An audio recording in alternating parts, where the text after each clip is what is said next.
자, 오늘은 요한복음 10장 9절입니다. 제가 봉독해 드리죠. 나는 그 문이라 누구든지 나를 통하여 들어가면 구원받을 것이며 또 들어가며 나오며 초장을 찾으리라. 아멘. 성막에는 세 개의 문이 있습니다. 우리 옛날에 혹시 복음성가 기억하고 있는지 모르겠습니다만 세 개의 이런 복음성가가 있었죠. 녹슨 세 개의 금옷으로 예수님 십자가에 못 박았네, 이런 찬송가, 이게 찬송가는 아니었죠. 복음성가가 있었던 것처럼 이 성막에도 문이 한 개만 있는 게 아니라 꼭 세 개가 있다는 것입니다. 조금 더 이 세 개의 문을 통해서 여러분들에게 좀 더 깊은 은혜를 나누자면, 아마 이게 쭉 설명을 들었던 사람들이나 이해할 수 있을 법한 이야기일 겁니다만, 성경은 이 문이 세 개라는 것에 대해서 우리가 알고 성경을 보다 보면 뭐가 보이느냐면, 성경은 어떤 부분에서는 첫 번째 문을 이야기하고, 성경 복음이 그래요. 성경의 어떤 내용은 첫 번째 문을 이야기하기도 하고, 어떤 성경의 본문은 두 번째 문을 이야기하기도 하고, 어떤 성경은 세 번째 문을 이야기하는데, 그걸 이제 우리가 성경에 있는 이야기를 한 문, 그러니까 처음에 들어오는, 그러니까 세상에서 세상에서 뜰로 들어오는 이 문으로, 구원으로만 보면, 그러니까 칭의로만 보면 성경은 엄청나게 빗나가게 되어 있다는 것이죠. 어떤 성경은 첫째 문을 이야기하고, 어떤 성경은 둘째 문을 말하고, 어떤 성경은 셋째 문을 이야기합니다. 그러니까 이런 성막을 아는 사람들만이 이런 것들 감을 잡을 수 있어요. 안 그러면 몰라요. 그냥 모든 게 그냥 구원에 대한 이야기, 영생에 관한 이야기, 이렇게 접근에 들어가면 성경이 말씀하고 있는 그 내용을 우리가 다른 데서 자꾸 풀게 되겠죠. 어쨌든 이게 문이 세 개라는 것은 참 우리가 의미심장한 이야기고, 이게 그냥 성막하면서 첫째 문 여러분들과 했거든요. 둘째 문도 했어요. 근데 이제 셋째 문만 남았는데 굳이 이걸 왜 정리를 해야 되나요? 굉장히 중요하기 때문에 정리를 해야 된다는 것이죠. 그래서 우리 이 세 개의 문에 대해서 우리가 한번 생각해 보는데, 오늘 물론 이 세 개의 문은 전부 다 예수님이십니다. 첫째 문도 예수님이고, 둘째 문도 예수님이고, 셋째 문도 예수님인데, 예수님께서 우리에게 한 일이 이 세 개의 문을 동시에 열어주셨다는 것을 잘 몰라요. 우리는 한 문만 열어줬다고 생각합니다. 세상 살다가 주님 안에 들어와서 구원을 받았다라는 이 한 가지 문만 이해를 하고 있기 때문에 우리 신앙이 더 나가지를 못해요. 자, 이 세 개의 문과 함께 항상 이 히브리서 6장은 난해 구절이거든요. 또 한번 찍어 봅시다. 그러면 더 잘 보여요. 이 6장은 히브리서 6장은 해석하는 사람마다 다르더라고요. 한 번 구원은 영원한 구원이다 라고 생각하면서 해석하는 사람이 다르고, 율법도 지키고 똑바로 살아야 천국 간다 라고 생각하는 사람도 히브리서 6장은 또 다르고, 또 자기 나름대로 복음을 가지고 있는 사람도 6장은 다르고, 6장은 굉장히 사람들마다 다른데, 6장 한번 해석해 보세요 라고 물어보시고 6장 해석하는 걸 들어보면, 이 사람은 이 만민 구원론자구나, 종교다원주의자구나, 이 사람은 은혜와 율법을 동시에 지켜야 구원받는다고 생각하는, 다 파악할 수 있는 게 6장 이야기거든요. 여러분, 6장 1절에 이런 말이 하나 나와요. 이게 지나가면서 많이 읽으면서도 설명을 거의 못하는 이야기거든요. 6장을 해석하면서 요 말은 해석을 안 하더라고요. 내가 이걸 해석하는 사람을 사실 한 번도 본 적이 없어요. 한번 6장 1절 한번 봐요. 자, 우리가 그리스도에 대한 교리의 기초를 떠나, 요거는 기초를 떠나, 기초입니다. 여기서 기초라고 딱 하는 거 보니까 뭔가 딱 떠오르는 게 있죠. 첫 번째 문입니다. 이게 이제 이걸 보면, 이런 걸 이해를 하고 보면 이게 이제 세 문이 따로 다 보여요. 자, 기초를 떠나 온전함을 향해서 나가야 하리니, 나가야 한다는 이 말을 설명을 하는 사람은 못 봤다 이 말입니다. 더 나가야 된다는 거. 그러면서 더 나가야 되는데 뭘 나가야 되느냐? 죽은 행실에서 회개함과 하나님을 향한 믿음과 침례와 안수와 이런 말들이 쭉 나옵니다. 더 나가야 된단 말이죠. 그러니까 지금 더 나가야 된다는 말을 듣고 오늘 세 개의 문을 보니까 첫 번째 문을 지나서 두 번째 문을 들어가야 되는 거구나. 세 번째 문도 들어가야 되는구나. 이렇게 되잖아요. 더 나가야 된다는 이 말은 굉장히 숨어 있는 이야기예요. 근데 더 나가야 된다는 말을 마음대로 해석할 수 있어요. 그러나 오늘 여기 보니까 세 개의 문이 있다는 걸 들어보니까 우리가 첫 번째 문을 열고 두 번째 문도 열어야 되는 거구나. 세 번째 문도 열어야 되는구나. 더 나가려면 믿음이 있어야 나가거든요. 믿음 없이는 두 번째 문을 열 수가 없어요. 왜냐하면 6장에 있는 이 말은 앞에 3장, 4장, 5장 이렇게 쭉 끌고 와서 6장에서 온 거거든요. 그게 3장부터 나오거든요. 3장부터 어떻게 끌고 왔는지 봅시다. 이게 어떻게 쭉 끌고 와서 6장에 이 말이 등장하게 됐는지 히브리서 3장 17절에서 19절 한번 봅시다. 17절. 자, 또 하나님께서 40년 동안 누구에게 노여워하여 있느냐. 지금 더 나가지 못해서 노여워했다. 오늘 여기 6장을 보면 그 얘기예요. 더 나가지 못했어요. 광야 생활하면서. 노여워하셨느냐. 범죄하여 그들의 시체가 광야에 쓰러진 자들에게가 아니냐. 또 하나님께서 누구에게 맹세하여 그 안식이 뭐죠? 이게 이제 두 가지 측면에서 볼 수가 있어요. 우리가 세상에 살면서 주님 안에서 보호받는 그러니까 주님 안에서 보호받고 사랑받는 누리는 안식이 있어요. 오케이? 누리는 안식. 우리가 이 세상에 살면서 고난을 받지만은 누리면서 사는 안식이 있습니다. 그 안식이 사도행전에는 사도 바울과 신라가 복음을 전하다가 감옥에 갇혔음에도 불구하고 찬양을 불렀죠. 그게 안식입니다. 누리는 안식. 세상이 그들의 세상의 어떤 환경이 바뀌어진다고 해서 그들을 속박할 수 없는 안식. 그 세상의 안식이거든요. 더 나가서는 성경에 있는 안식은 물론 천년 왕국의 안식, 그 다음에 영원한 하나님 나라의 안식이죠. 그건 미래형인데 실제 이스라엘 백성들은 광야 생활을 하면서도 안식을 누릴 수 있었는데 오늘 여기 보니까 누리지 못했다고 이야기합니다. 살면서 우리가 예수 믿고 살면서 하나님이 주시는 평안을 누리지 못하면서 사는 사람도 있다는 것이죠. 이제 아시겠어요? 더 나가야 된다는 게 믿으면서 그 믿음이 주시는 안식을 누리지 못한다. 이런 이야기가 되는 것입니다. 안식에 들어오지 못하리라고 하잖아요. 믿지 아니한 자들에게 하신 것이 아니냐. 안 믿어서 불신이 안식을 누리지 못한다. 그렇죠. 우리 하나님을 믿으면 어떤 환경 속에서도 하나님이 일하심을 믿을 때 우리는 안식을 누리게 돼 있단 말이죠. 바울과 신라가 그랬고 베드로가 옥에 갇혔을 때도 어떻게 했습니까? 그는 깊이 잠이 들었습니다. 그게 바로 세상이 주는, 세상에서도 하나님을 믿는 믿음 안에서 누리는 평안이거든요. 그 안식입니다.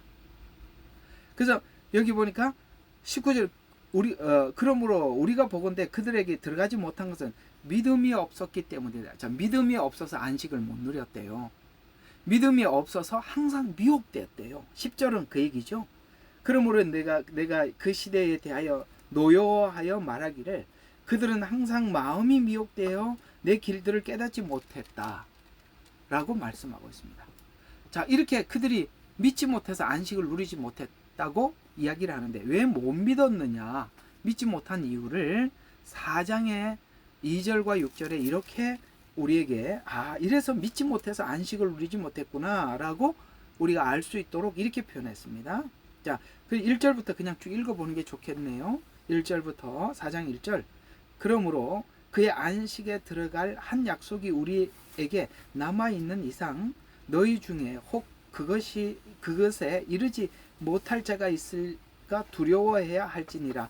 복음을 전해 들은 것은 그들이나 우리나 마찬가지나 전파된 말씀이 유익이 주지 못한 것은 그것을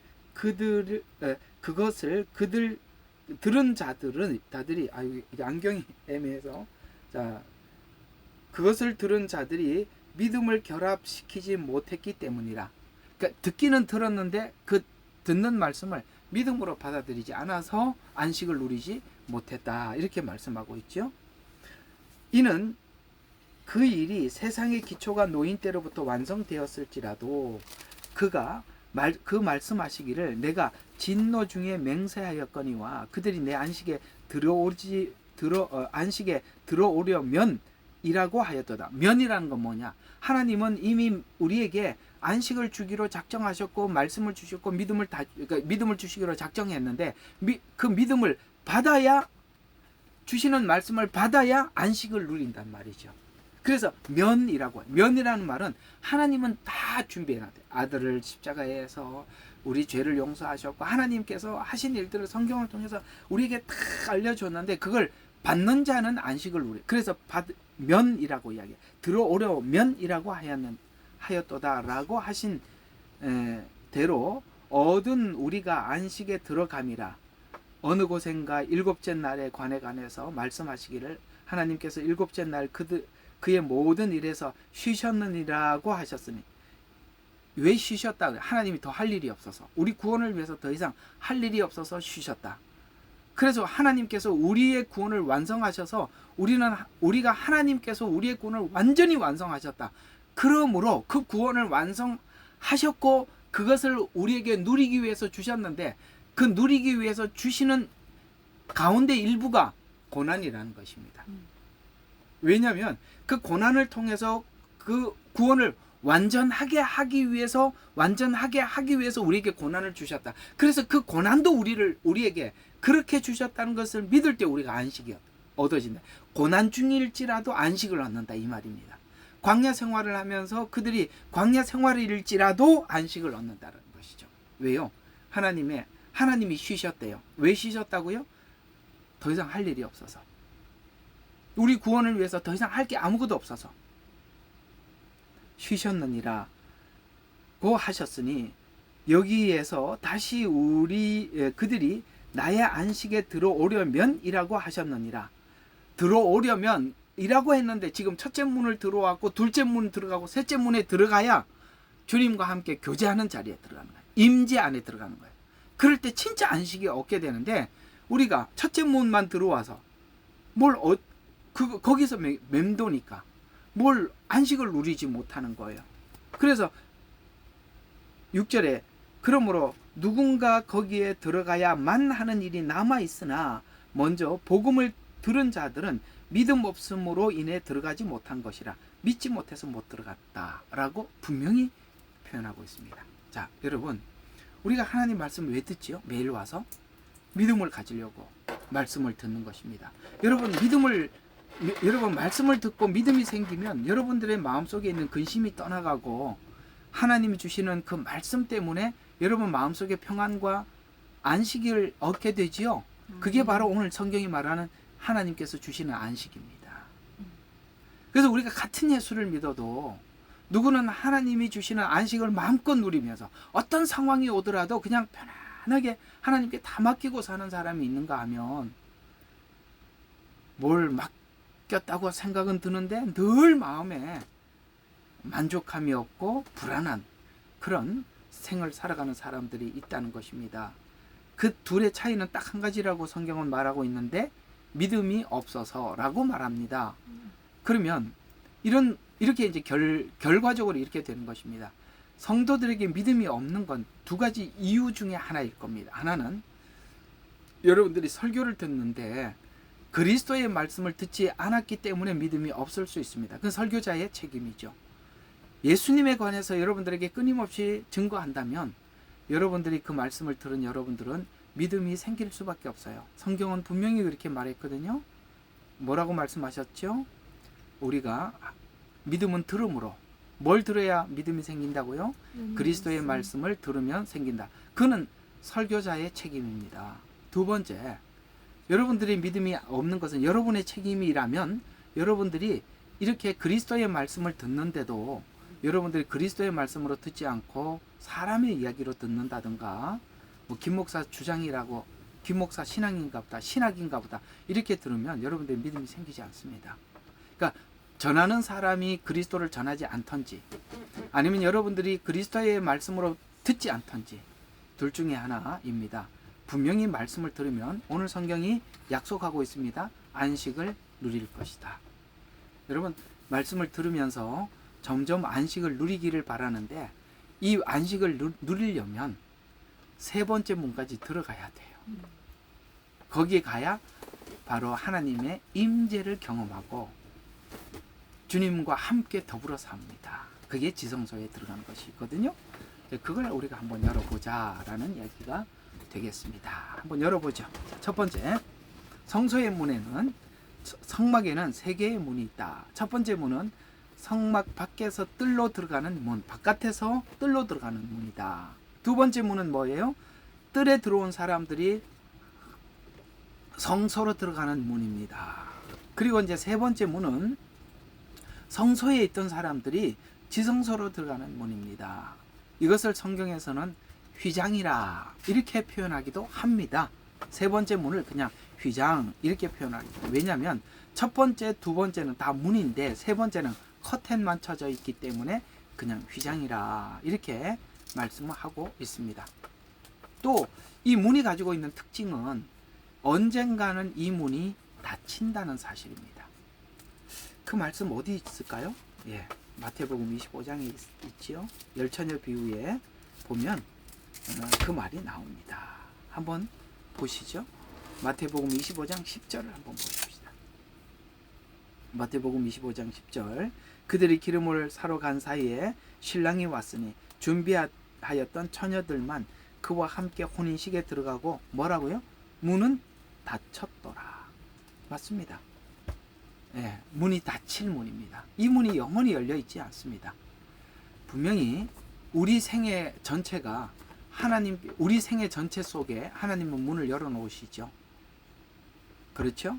그리고 예수님이 재림하고 나면 문은 닫힐 겁니다. 우리의 죽음도 그 문을 닫는 것이고 예수님의 재림도 그 문을 닫는 것입니다. 이 문은 항상 열려 있지 않습니다. 천주교에서 말하는 것처럼 죽어 있는 사람도 산 사람이 그 문을 향해서 문을 열고 들어가기가 거짓말입니다. 아닙니다.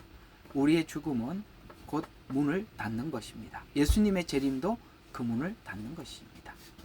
그래서 오늘 이 세 문을 앞에서 언급한 바와 같이 청색, 자색, 홍색, 가늘게 꼰 배실로 직조되어 있습니다. 다만 세 번째 문에서는 그룹들로 수놓아졌음을 알 수 있습니다. 이 무슨 뜻입니까? 이 세 개의 문은 전부 다 이 네 가지 색상만 사용하게 되어 있어요. 네 가지 색상만 하게 되어 있는데 첫 번째 문과 두 번째 문은 그저 그냥 그렇게 무늬를 놓으라고 이렇게 말씀을 하셨다면 마지막 세 번째 이 휘장만큼은 천사의 그룹들로 수놓아라 이렇게 하나님은 명하셨어요. 자, 이것이 이 세 가지 문의 좀 차이점이기도 합니다. 자, 그러면 첫 번째 문 하나하나 살펴보도록 하겠습니다. 자, 첫 번째 문은 유일한 문이라 라고 말씀하고 있습니다. 자, 구약 성막들로 들어가는 단 하나의 입구만 있는데 이 문을 통해서만 들어가는데 이 문을 들어갈 수 있는 자격이 딱 하나밖에 없어요. 뭘까요? 뭐예요? 죄인이라는 조건입니다. 혹시 여러분 주일학교 다니시면서 우리 주일학교 때 많이 불렀던 찬양 기억하십니까? 나는 구원열차 올라타고서 나는 구원열차 올라타고서 하늘 날아가지요 빵빵. 그 다음에 죄악역 벗어나가 다시 내리지 않죠. 차표 필요 없어요. 주님 차장 대신 나는 염려 없어요. 나는 구원열차 올라타고서 하늘나라 가지요. 죄악역. 그렇습니다. 여러분 이 첫 번째 문을 들어가는 사람들은 누구나 죄인만 들어갑니다. 예수님은 이 땅에 오셔서 죄인만을 찾아다니셨습니다.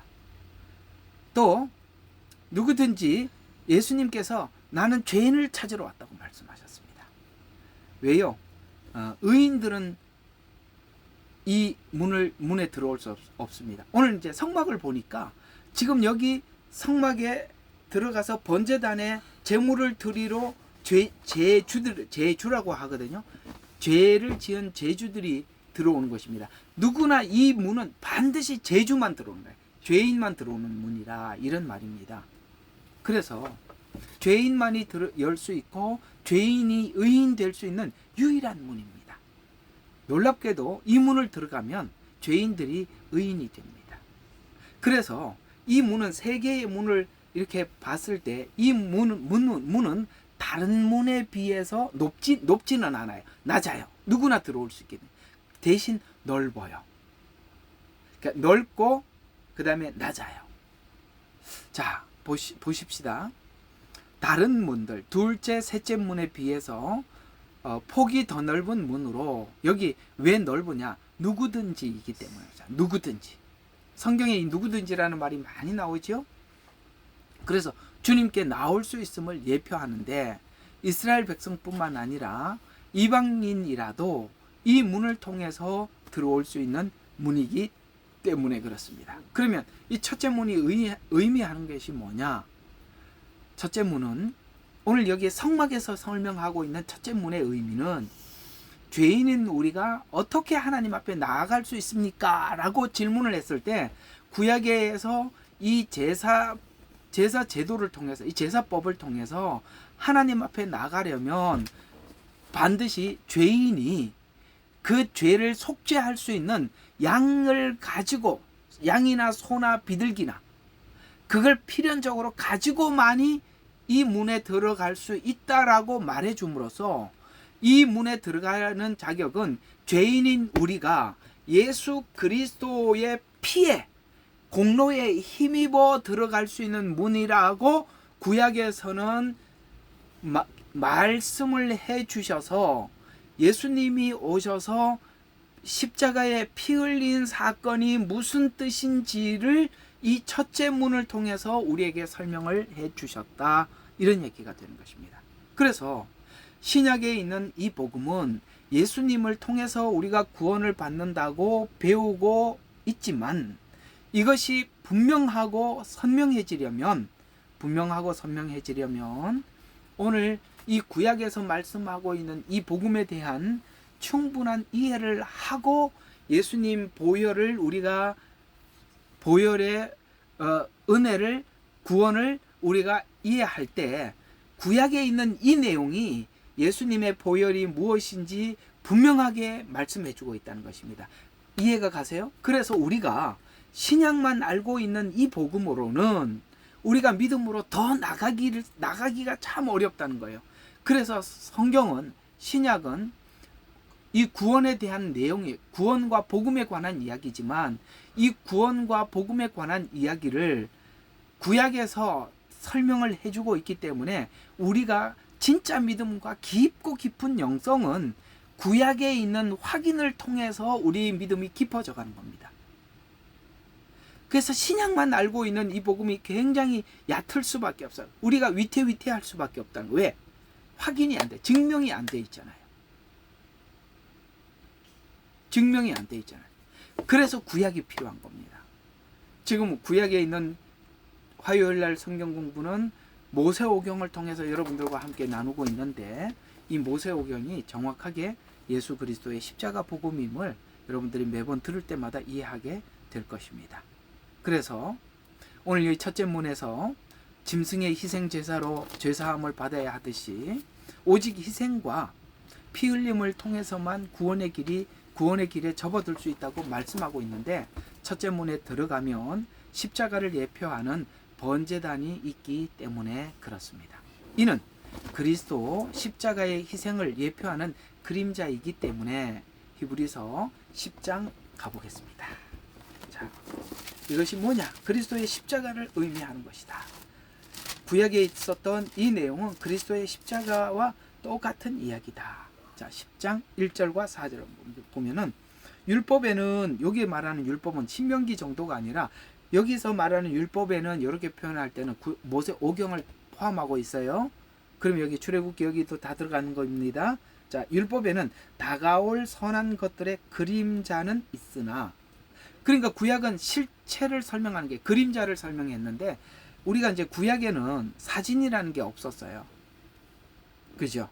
지금 우리가 현대에 나와서 이제 카메라가 생기고 사진이 있고, 옛날에는 인화지로 이렇게 빼내고, 요즘은 뭐 얼마나 좋습니까? 잘 되어 있습니까? 그렇죠? 저기 휴대폰에도 이렇게 카메라가 장착되어 있으니까요. 그 당시는 그런 게 없으니까 지금 우리로 표현하자면 차라리 지금 현대 언어로 표현하자면 그림자는 있으나 이런 표현보다는 사진은 있으나 이렇게 말하는 게 우리한테 더 빨리 이해가 되겠지만 그냥 여기 그림자라고 하니까 그림자로 봅시다. 네, 우리가 조금 더 이해가 더 빨리 되도록 제가 사진이라고 표현을 했어요. 자, 그래서 그림자는 있으나 그것들은 형상 자체는 없으므로. 형상은 뭐예요? 신약의 예수님이시잖아요. 그러니까 구약은 그림자라고 표현하고 있고 신약은 형상이라고 표현하고 있습니다. 형상 자체는 없으므로 그들이 해마다 계속해서 바치는 희생 제물들로는 그곳에서 나오는 자들을 결코 온전하게 할 수 없다라는 것만 배우고 이런 방법으로 우리가 죄용 사함을 받는다는 것을 배우고 또 하나는 이걸로는 완전하지 않다는 것을 배우고 이게 구약 제사가 계속 반복한 이유다 이렇게 얘기하는 거예요. 너무 빨리 말했나요? 다시 한번 이야기할게요. 구약 제사가 계속 왜 반복했다고요? 이렇게 죄 사함을 받는다. 또 하나는 이걸로는 온전하지 못한다. 그러면 이 방법은 알겠는데 온전하지 못하니까 뭘 기다리겠어요? 온전한 걸 기다리겠죠. 형상을 기다리겠죠. 그게 구약이라는 것이죠. 자, 그래서 결코 온전할 수 없느니라. 그랬더라면 만약에 이게 온전했더라면 이런 이야기가 되는 겁니다. 제물 드리는 일을 그치지 아니하였겠느냐? 그렇겠죠. 구약의 제사가 완전했더라면 뭐 매년 드릴 게 뭐가 있겠어요.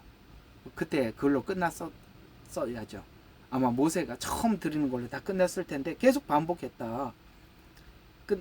그치지 아니하였겠느냐? 이는 경배 드리는 자들이 단번에 정결케 되면 죄들에 대한 의식이 더 이상 없었을 것이기 때문이라. 그러나 이 희생 제물들로 인하여 해마다 죄를 다시 기억하게 하였나니 이는 황소들과 염소들의 피로는 죄들을 제거하는 것이 불가능하였기 때문이라. 자, 정리를 한번 해봅시다. 이게 무슨 이야기냐면 구약은 정말 이게 계속 반복되는 거예요. 어떤 게 반복되느냐? 율법을 보니까 죄인이야. 율법을 보니까 계속 죄인이라는 건 확인은 하겠어. 근데 이 죄를 가만히 둘 수는 없으니까 하나님께서 1년에 한 번씩 이건 이제 욤키푸르잖아요. 이게 대속죄를 통해서 이 죄를 용서받는 것을 계속 반복되는 거예요. 그러니까 율법은 계속 죄를 보여주고 있고 그 다음에 이렇게 죄를 용서받는다는 것을 하는데 이거는 완전하지 못하고 그러니까 이 두 가지를 하나님이 계속 매년 상기시키는 거예요. 율법이 자꾸 죄인이라고 이야기하고 그 다음에 죄는 용서함 받는 이런 그 제사 절차는 하기는 하는데 완전한 하지는 않고 괴롭죠. 그렇죠. 죄는 계속 보이고 완전하지는 않고 계속 그러면은 왜 이걸 계속 반복하게 했을까요? 여러분 우리가 하나님께서 왜 안식일을 지켜라 혹은 절기를 지켜라 이런 말 왜 하죠? 왜 성찬식을 해라 이런 얘기 하죠? 우리는 그걸 매년 계속 하지 않으면 금방 잊어버리기 때문에 그렇습니다. 하나님께서 그걸 인간들이 죄인이라는 걸 계속 반복해서 상기시키기 위해서 매년 대속죄일을 하는 거예요. 그날을 기다리게 만들고 그게 지나면은 용서받았다는 자유함을 얻고 하루 이틀 3일 4일 또 지나가면 또 쌓이죠. 또 1년이 지나면 또 해결되고 이 일이 계속 반복해요. 이해가 가시죠? 그걸 계속 반복했기 때문에 예수님이 오셨을 때 예수님을 만난 사람들은 자유를 얻은 것입니다. 그걸 반복하지 않았다면 옛날에 한번 했던 일이라면 누가 기억하고 있겠습니까? 아무도 기억하지 않았겠죠. 그래서 반복했다라고 상징성. 그래서 그림자는 있지만 형상은 없었는데 형상이 오니까 구약에서 이렇게 설명을 해둔 것이 딱 보이더라. 오늘 금방 읽었던 요한복음 10장 9절입니다. 오늘 금방 읽었죠. 찾아봐요. 요한복음 10장 9절. 자, 구약에서 이런 문에 대한 이해가 없었더라면 예수님이 나는 양의 문이다 이런 말을 해도 누가 알아듣겠어요. 그래서 구약이 중요한 거거든요. 자, 9장 10장 9절. 나는 그 문이라. 그 문. 그 문 뭐죠? 그 구약에서 설명했던 첫째, 둘째, 셋째 문. 그 문. 이제 아시겠어요? 왜 그 문이라. 이 그가 어디로 도망가고 없을 뻔했죠. 그라는 말을 모를 뻔했잖아요.